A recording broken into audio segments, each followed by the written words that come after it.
set? I'm ready for the meeting to start, I think. All right. You ready to start? Yeah. All right. Gordon. All right, we're going to go ahead and call to order the Morgan County Board of Zoning Appeals meeting for July 28th, 2025.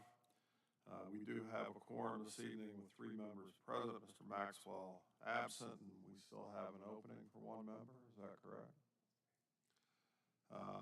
This time we'll ask Mr. Rumbaugh to lead us all in the Pledge of Allegiance. I pledge allegiance to the flag of the United States of America and to the republic for which it stands, one nation, under God, indivisible, with liberty and justice for all. Thank you, Mr. Rumbaugh. Can everybody hear me okay? You guys hear me all right back there? Heck, is that any better? Can you hear me now? All right. You can always move up a little closer here. Nobody likes to sit in the front row, but it's open. Minutes from our last meeting, gentlemen, were sent out to us. Were there any changes, corrections, additions, deletions that need to be made to the minutes? I read the minutes and I move they be approved as sent. Thank you, Mr. Rumbaugh. Do I have a second to that? Thank you, Mr. Crum. I have a motion and a second to approve the minutes. All in favor, please raise your right hand and say aye.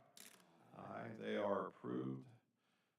We received a copy of the agenda for tonight's meeting. Are there any changes to the agenda? Nope. Open for a motion to approve the agenda. Make a motion, we approve the agenda. Thank you. And do I have a second to that? I'll second that. Thank you, Mr. Rumbaugh. Mr. Crone. All in favor, please raise your right hand and say aye. Aye. The agenda is approved as well. At this time, we ask the board's attorney, Mr. Peden, if he would swear in all those that are going to be speaking in front of the board this evening.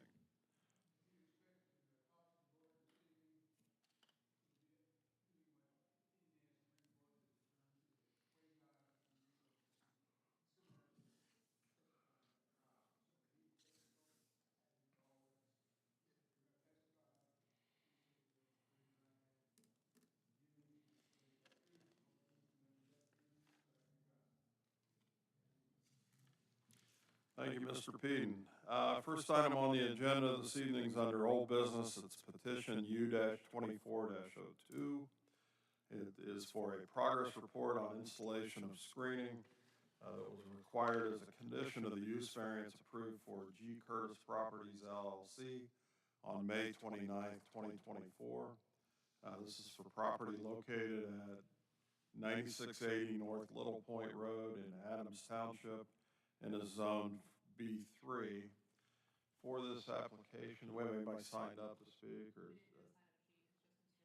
thank you. Good evening. Evening. Justin Boren with Boren, Oliver and Coffee, attorneys at law for Curtis Garage and Retro Service. As the board may recall,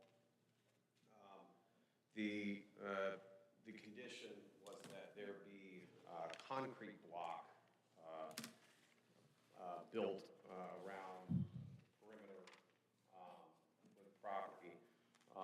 I have brought with me for the record a letter from Edge Materials stating the status. One of the things that I think we should recognize is that these concrete blocks are not actually made out of concrete, that like a fresh pour. They are made from recycled concrete, which typically comes at the end of a construction season, so the end of the summer or when there's heavy demolition. As you drive up Interstate 69 now, the junction of 465, I think that you can see a ton of these that were used, so there was significant demand. I will tender to the board photographs of the block that's currently been procured, the documentation from Edge Materials that there's currently 490 blocks that have been procured, about I believe 600 that are necessary. So over the past, since that original May 2024, that's what we've been able to procure. These are extremely heavy block, and they can also differ slightly. You'll see at the bottom that there is the interlocking mechanism. And that interlocking mechanism can be a little bit different from supplier to supplier. So in building this, we believe that we will have all of the necessary block by November, and then can be shipped in and construction can begin. Again, I would just reiterate that these are not a block that are fresh poured. They're something that is a recycled type product, and there's only so much of it in the market at the time. Central Indiana, there's still quite a bit of demand due to the Interstate 69 project, so that's currently where we stand with the procurement. Gentlemen, questions? Sorry? I'm asking the board if they have any questions. I just removed some fresh poured block poured in Morgan County.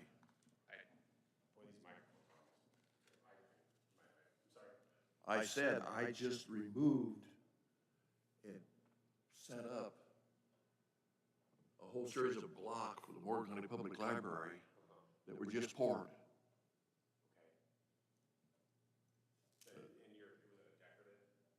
No, they're just block.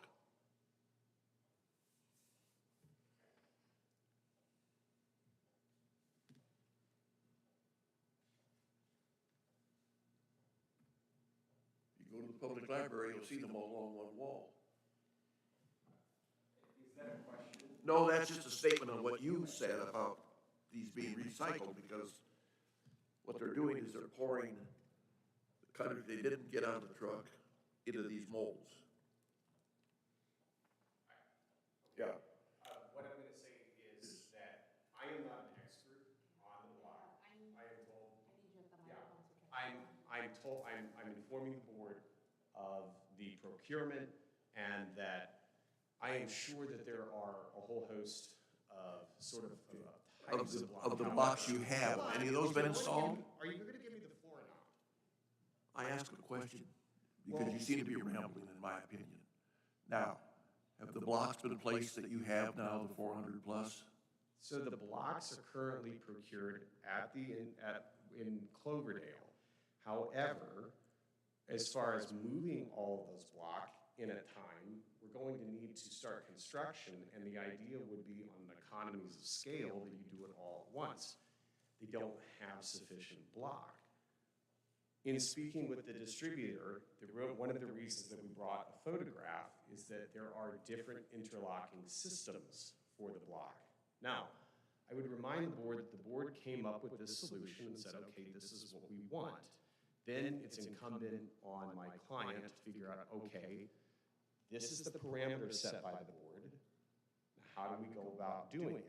And let's be clear that when the board put that limitation on, it's not like there was a whole lot of research or we knew exactly the type of block, we knew where we could procure it and how long it would take, or any sort of those things. So, you know, when you're doing a construction project, there are instances where you run up against limitations, and this is one of those instances where, again, there's been 490 out of the 600 procured.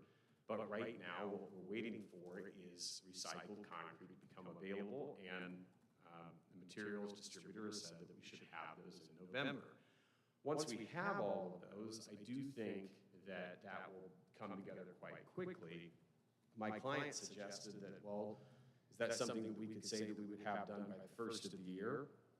I would certainly like to think so, but as anyone who has dealt in construction, you don't, I mean, 60 days, I think that's it's what we hope for, but I'm not being able to sit here and say with any sort of contingencies about a time and a deadline.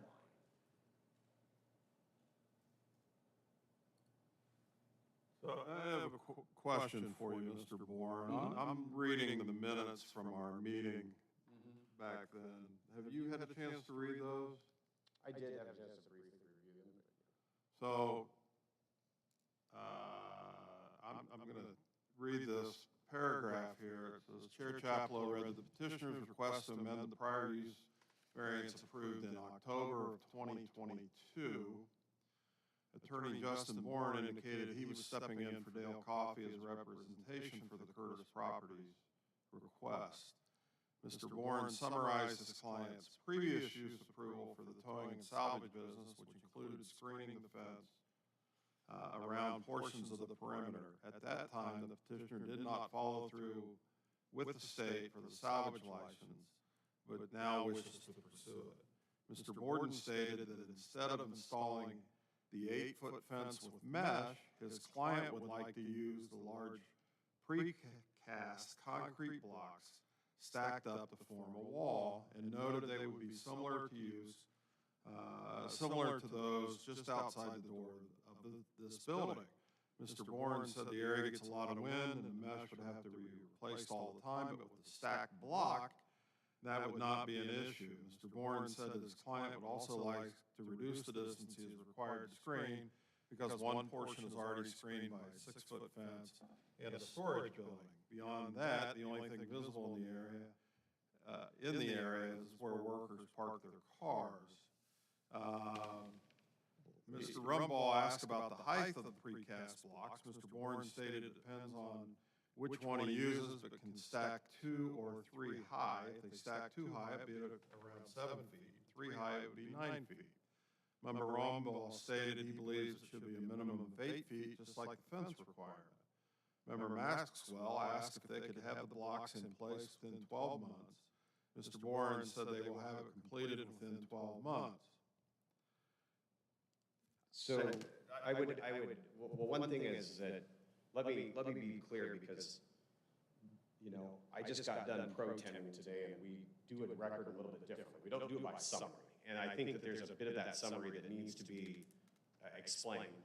That summary is not a verbatim, and I do take issue with one thing, which is, at no point in time during that, we were talking about a fence. We were talking about a covered fence. And Mr. Rumbaugh then gave an explanation how he had driven, I believe, through Missouri and seen a more decorative block or concrete block. And then the board debated, and then it became okay, this is the direction we wanted to go. So I do take issue with the notion that that was something that was proffered. It was something of, well, could you do that? And we sat here and not having had the ability to, say, fully research, and that wasn't a tendered idea. That was something that the board came up with. At that point in time, we were talking about a fence, and we were talking about a screen. If you'll look in the meeting minutes, that's what we were talking about.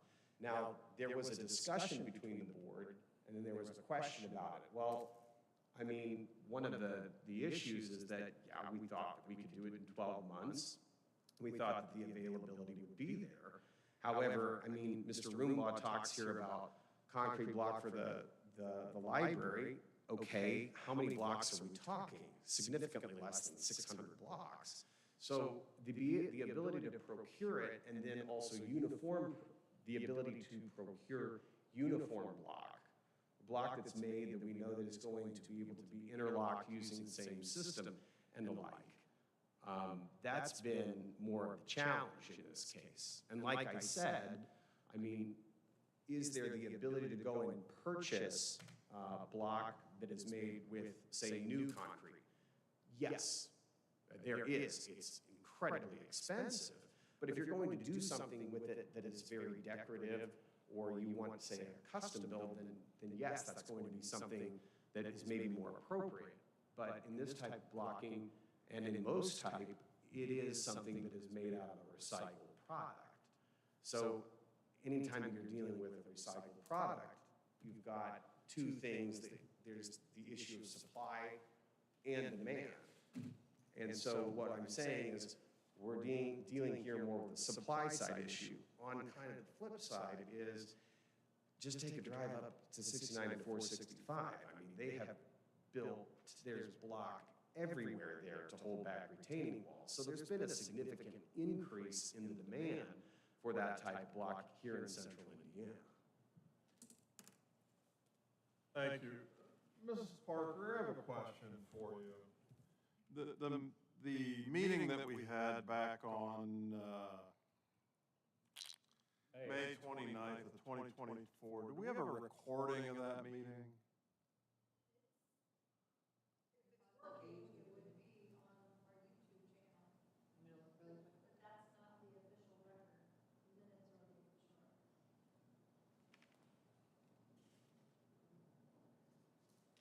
I can note this, sir, is that had the issue of a concrete block come up here, I would have had documentation prepared for hey, this is what it is, this is the cost. I remember distinctly that the board started to talk about that, and it then delved into, okay, this is the direction that the board wanted to go. And my client said, okay, we'll do that. But we were originally talking about a fence. We weren't talking about a concrete block. It then morphed into that. And it was something that we thought that we could, I should say, more easily procure than we were able to. But that's not where the conversation began. I remember distinctly walking back and thinking, okay, well, that went in that direction. Didn't see that one coming. But again, you know, when you're making a decision and making such a modification, we're having to guess at the ability to comply with it. My client was fine to do it. It has taken longer than expected, absolutely. And to be clear, sir, is that any delay here is an impediment to my client's ability to get his salvage license. So he would like it done just as soon as the board would. I'm sure that he would, but I also am reading here where we approved this originally back in October of '22. No, I should say, in '24, we came back and it was an issue of the fencing. Back in 2022, I was nowhere to be here. This became an issue in '24 about constructing a perimeter fence. Now, it may have been before the board for a salvage license, but I want to make clear to the board, this project is not 3 years old in any way, shape, or form. Now, I will admit to you, sir, he may have requested variance on the salvage license, but my representation has only been on that fence.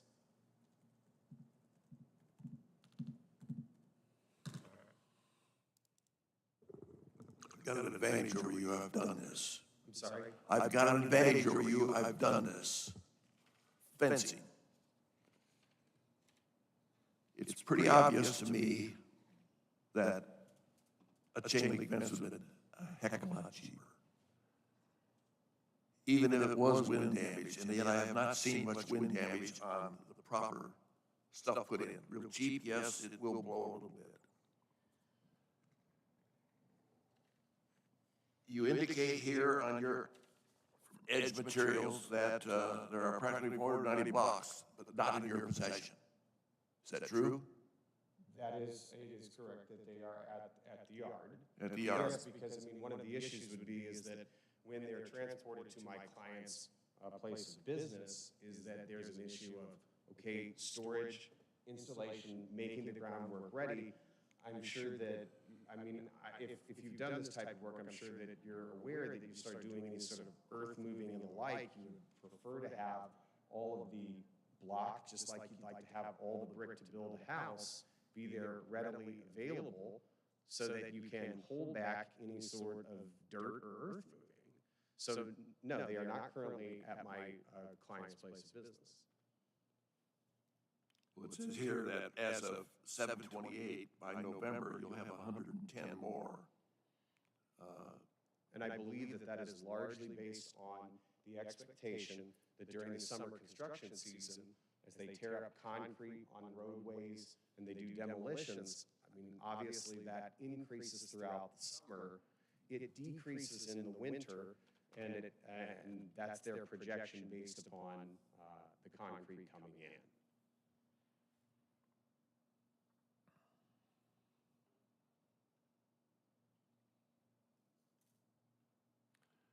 to bite my tongue and not say anything more.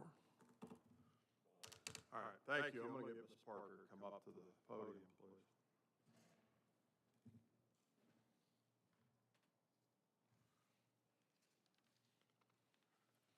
Ms. Parker, thank you.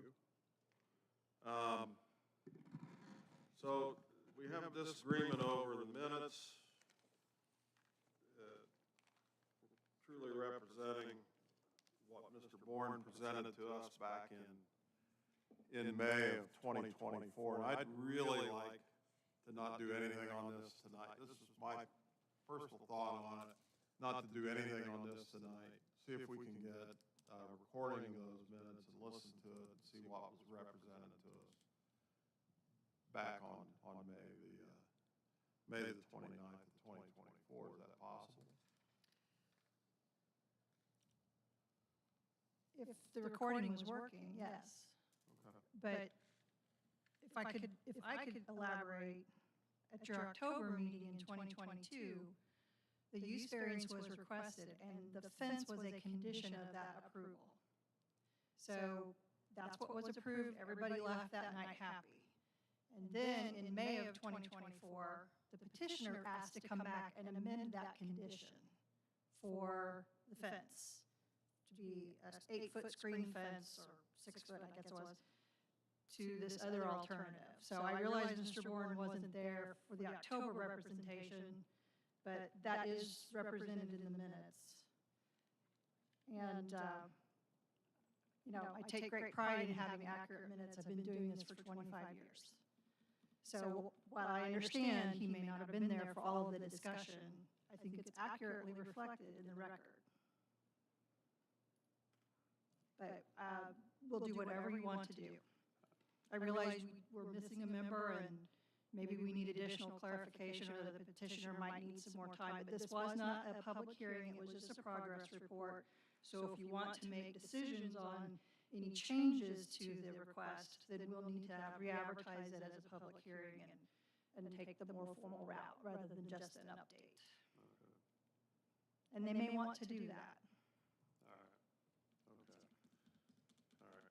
So, thank you. My recommendation is we do nothing on this tonight, and we see if we there is still archived a copy of the recording of that meeting, and give us the opportunity to listen to that, and see who made what promises, and then we can make a decision.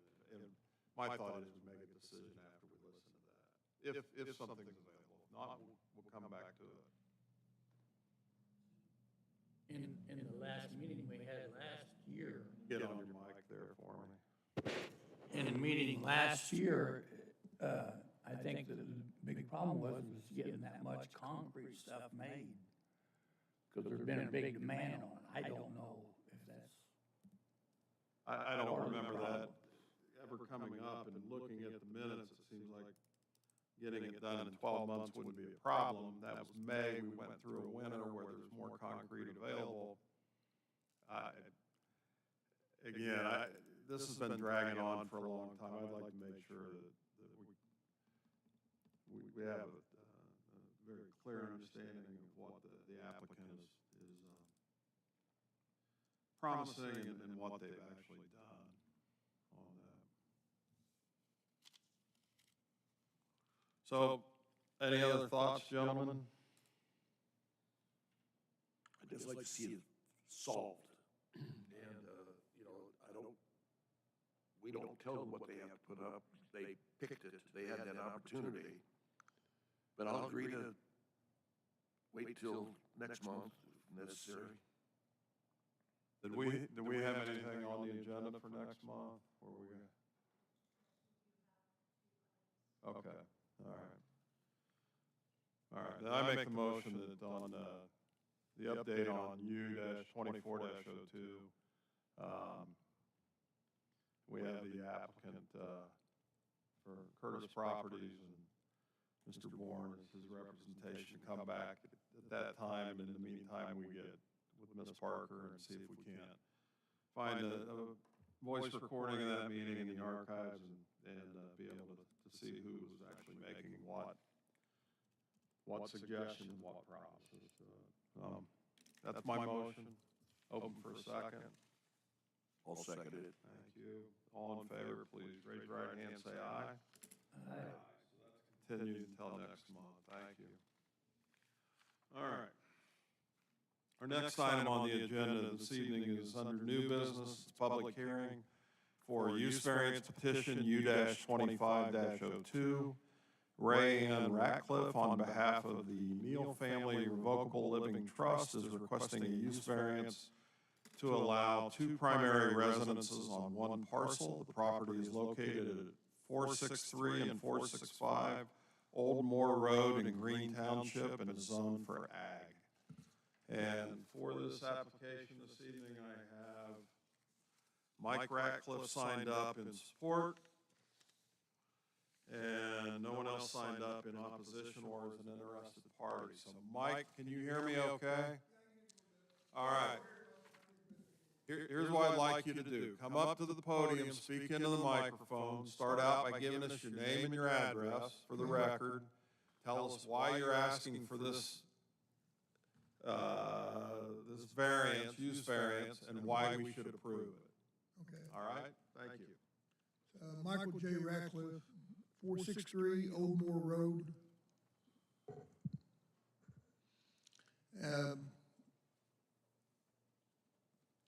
I'm married to Ray Ann Ratcliffe, who's on the petition, who's the petitioner.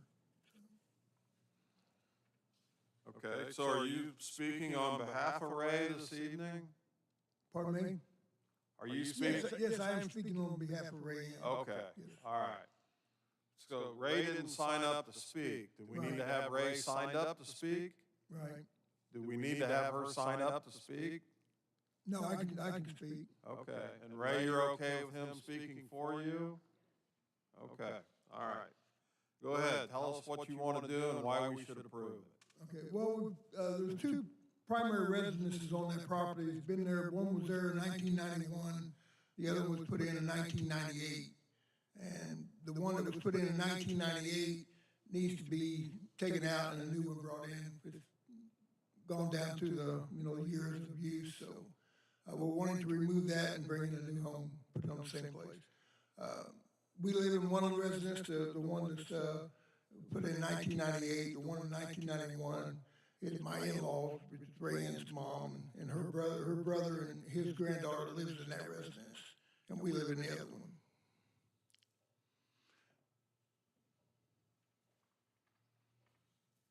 Anything else you want to tell us? I would say both properties have been there since 1991, 1998, so.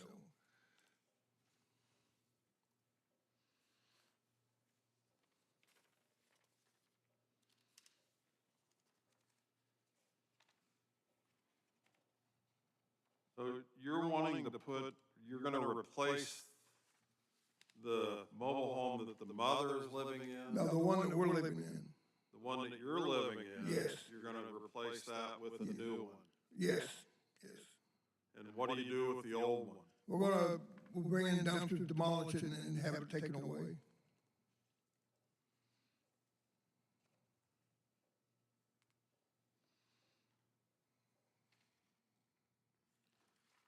And are you going to demolish it yourself? Well, more than likely myself and my brother-in-law, we're both contractors, so, yes. And how long, I hate to open a can of worms, but how long is it going to take you to demolish this once you get the new one in there? Well, to demolish it would probably take no more than 2 to 3 days. And then get rid of all the materials, get so rid it's of- not a get it- junkyard? How long are we talking? I'd say no more than 2 weeks. Be less than that.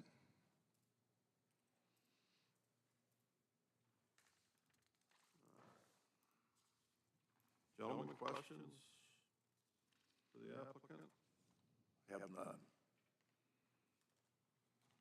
You have a place to live where you're demolishing it? Yes, we do. Okay. Yep.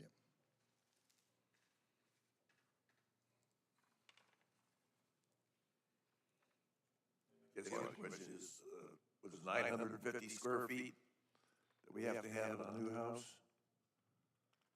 Will this one meet 950 square feet? The current place residence now has 2,046 feet. More than adequate. Thank you.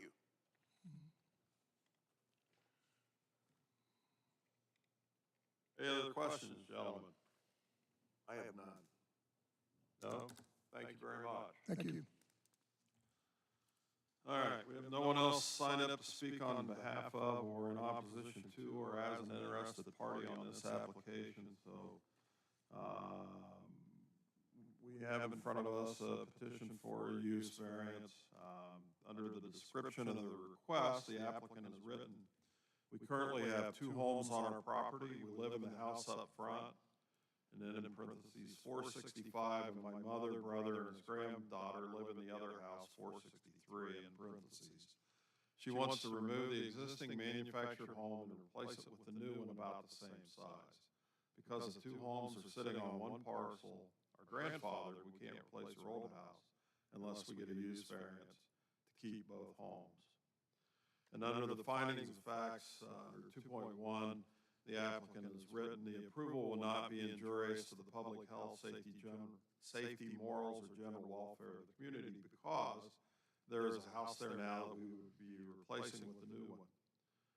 Under 2.2, the applicant has written, the use and value of the area adjacent to the property included in the variance will not be affected in a substantially adverse manner because there is a home there now and the new house will be located in the same place. Under section 2.3, the applicant writes, the need for the variance arises from some condition peculiar to the property involved because the property already has 2 homes located on it and the new structure will be approximately the same size, and then in parentheses, 2,200 square feet.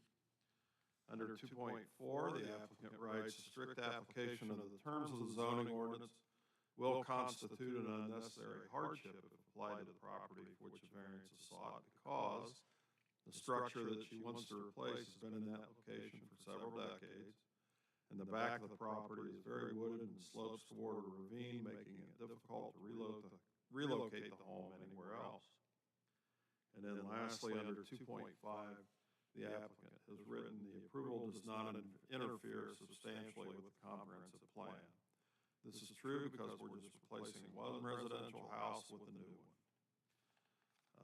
For the health department, they state that they will have to determine if the existing septic system is adequate for the proposed new home. The surveyor made no comment. And on staff's report on this,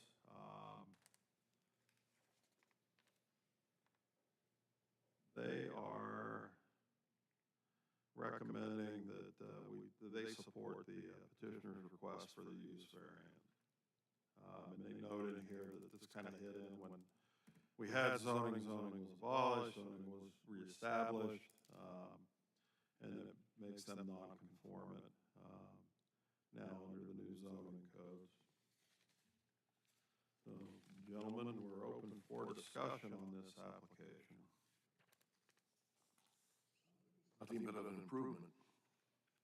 Certainly approve it.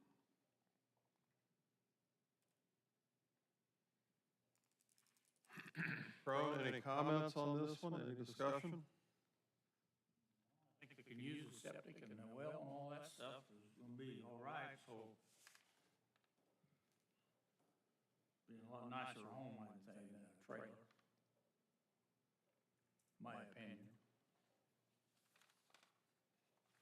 Mr. Ratcliffe, you understand that the Board of Health is gonna have to check out your septic system though, right? When you, okay, all right.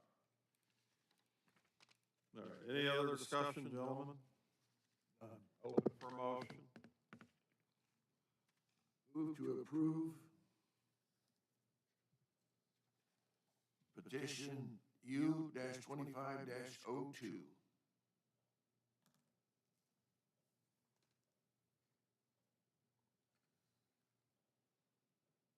Brumball makes a motion to approve. Do I have a second to that motion? Second. All in favor, please raise your right hand, say aye. Aye. It is approved.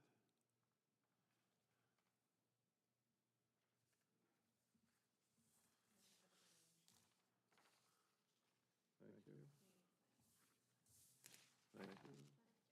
Thank you, folks. You're welcome to stay. You don't have to, but you're welcome to if you'd like. Good luck on your project. Get it cleaned up for us, though, right? Not gonna leave it laying around out there.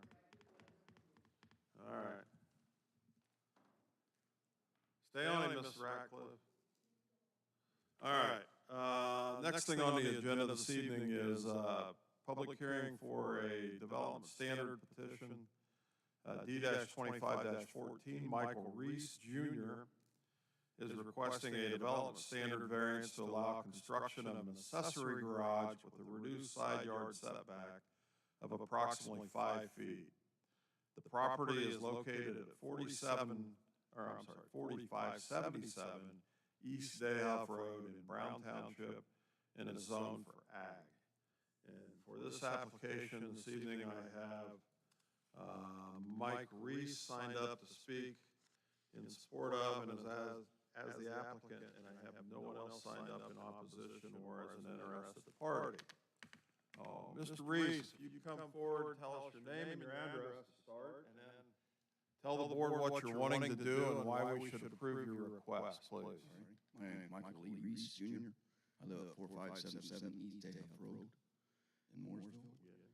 Would have another one to back me up here. My wife is out of town, so All right, I'm going to ask you to pull that microphone closer and speak louder, okay. Start all over. if you would. Yeah, Michael Lee Reese, Jr. 4577 East Dayhoff Road, Mooresville. Thank you. Go ahead. All right. We bought the place in 2002. We've outgrown the garage that we have now and like to put a secondary garage in. And with the property layout, it's a walkout basement. On the east, we'll split the house in the middle. Southeast side cuts back at an angle. So I have to shift the garage over to the east in order to get indoors. If it get too much at an angle, can't pull out and turn out of the garage if it's facing the other direction. I sit back in the woods or back in the property behind all the other neighbors. It's just woods beside me, other than my property itself.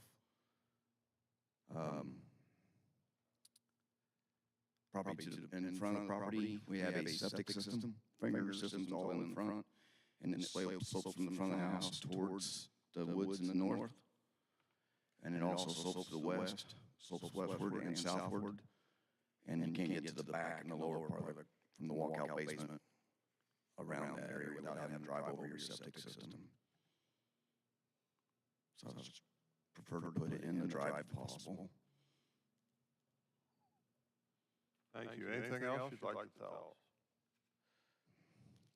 First time going at anything like this, a little bit nervous, but no, right now I don't think I do.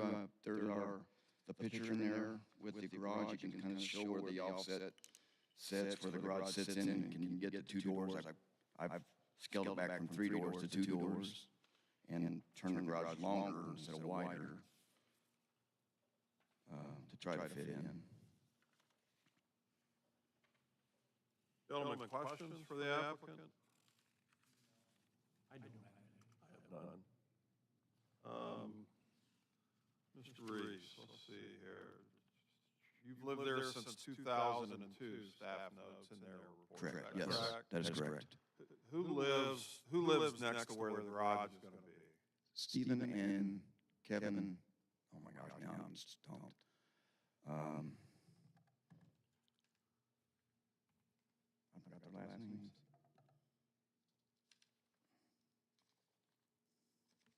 I can't believe I did that. Norman's living in the front. Pat and Bob Turner, or Bob passed away, but Pat lives next door to the west. Man, what is it? Their home's not real close. No, it's up front. I drive past, when my driveway, I drive past their homes, both the Norman's and Kevin's house before I go back, before I get back to mine. Watkins, thank you very much. And then how far would you, and I know it's just a guess, but how far would you guess your garage is from their house? The one you want to build? Just under a quarter, just under 600 a quarter mile, yeah. Okay. And is there a garage there now? It's attached, I have a garage that's attached to the house. Okay, all right. And you're building a freestanding garage there? Correct. Okay. And are you doing any kind of commercial work out of there? No. You don't repair vehicles, No. paint them, or? My thing would be to make a hobby shop, that's all I plan on doing. I'm getting closer to retirement, so just looking to have something to do, tinker and. All right. And if you go down the 5-foot setback, are you able to maintain your portion of the property between the garage? Oh, yeah, it's all gravel right now. They've got there's a chain link fence to the, furthest to the east, and then about a foot in from that is another, wood fence, privacy fence built in front of it.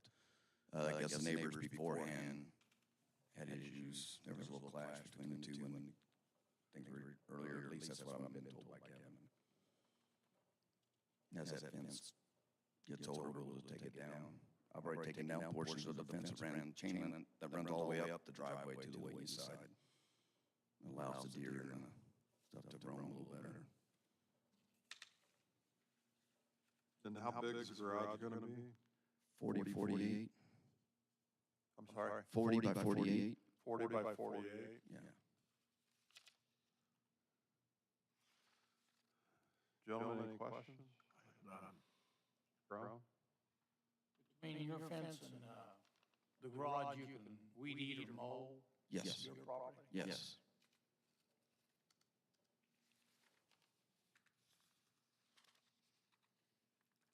Anything else, gentlemen? No? Thank you. Thank you. Appreciate the time.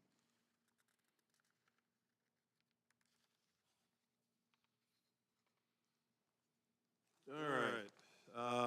Again, we're on petition D-25-14 from Mr. Reese. We have 3 findings of facts that we have to approve. In the description for it, I think Mr. Reese pretty much stated everything that he had written down in there just now. Under section 2, for the findings of fact, under 2.1, it makes a statement, the approval will not be injurious to the public health, safety, morals, and general welfare of the community, and he indicates that's a true statement. And to support that, he has written, the proposed location in the new garage does not interfere with any utilities, power lines, or water systems that come through the property to and from adjacent properties. Under section 2.2, the statement is the use and value of the area adjacent to the property included in the variance will not be affected in a substantially adverse manner. And again, the applicant indicates that's a true statement. And to support that, has written the placement of the proposed new garage does not or will not affect the property to the east. There has been a privacy fence in front of a chain link fence since we purchased the property in 2002. From the privacy fence is where the 5 to 6 feet is measured from. Under section 2.3, the statement is the strict application of the terms of the ordinance will result in practical difficulties in the use of the property. The applicant indicates that's a true statement and writes the flattest part of the property is the proposed location south of the attached garage, the walkout basement. South of it is in the next flattest spot, but no access to it. In the front, the septic tank and finger system is located. There, the property slopes downward to the north. The property to the west of the house slopes downward to the west to southwest. The surveyor made no comment. The health department states they have no objections.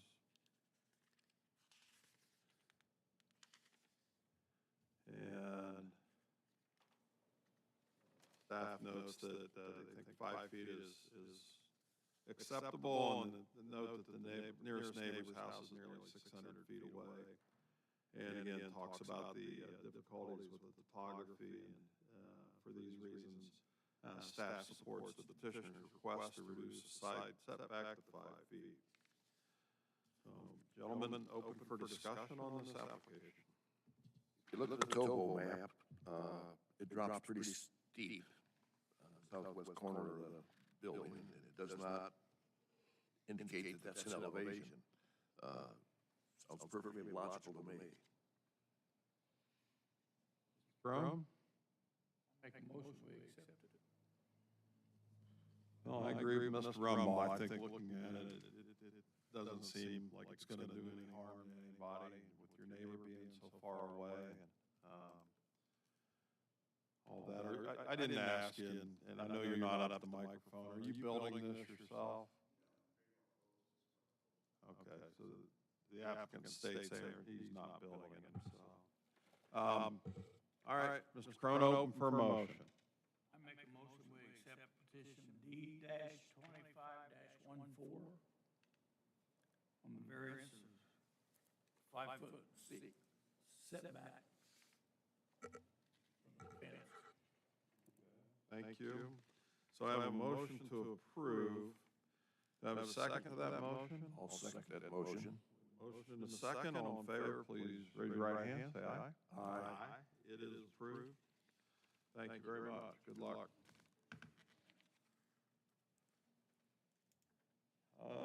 Let's see, Mr. Peden, do we have a BZA attorney report this evening? No? Ms. Parker, do we have a plan director report this evening?